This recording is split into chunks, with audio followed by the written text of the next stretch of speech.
ദക്ഷിണകാശി എന്നറിയപ്പെടുന്ന കൊട്ടിയൂര് വൈശാഖോത്സവം തുടങ്ങിയത് നിങ്ങളെല്ലാവരും അറിഞ്ഞിട്ടുണ്ടാവുമല്ലോ. ജൂൺ 10 മുതൽ സ്ത്രീകൾക്ക് പ്രവേശനമുണ്ട്. അത് ജൂൺ 30 ഉച്ച വരെയാണുള്ളത്.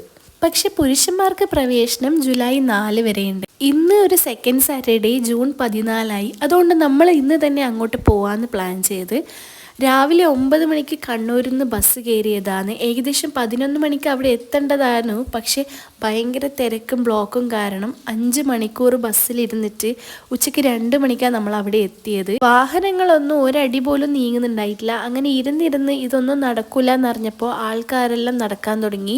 കുറേ ആൾക്കാർ 4 കിലോമീറ്റർ ദൂരെ വണ്ടി വെച്ചിട്ട് നടന്നു പോകുന്നവരുണ്ട്.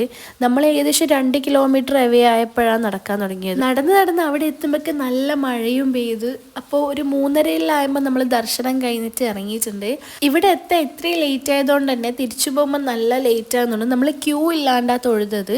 അപ്പോൾ കൊട്ടിയൂർ പോകാൻ പ്ലാൻ ചെയ്യുന്നവർ മാക്സിമം വർക്കിംഗ് ഡേ തന്നെ പോകാൻ നോക്കുക.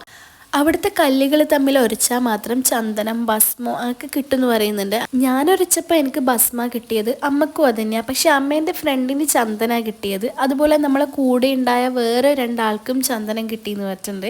അതിൻ്റെ കുട്ടൻസ് എന്താണെന്നൊന്നും എനിക്കറിയില്ല.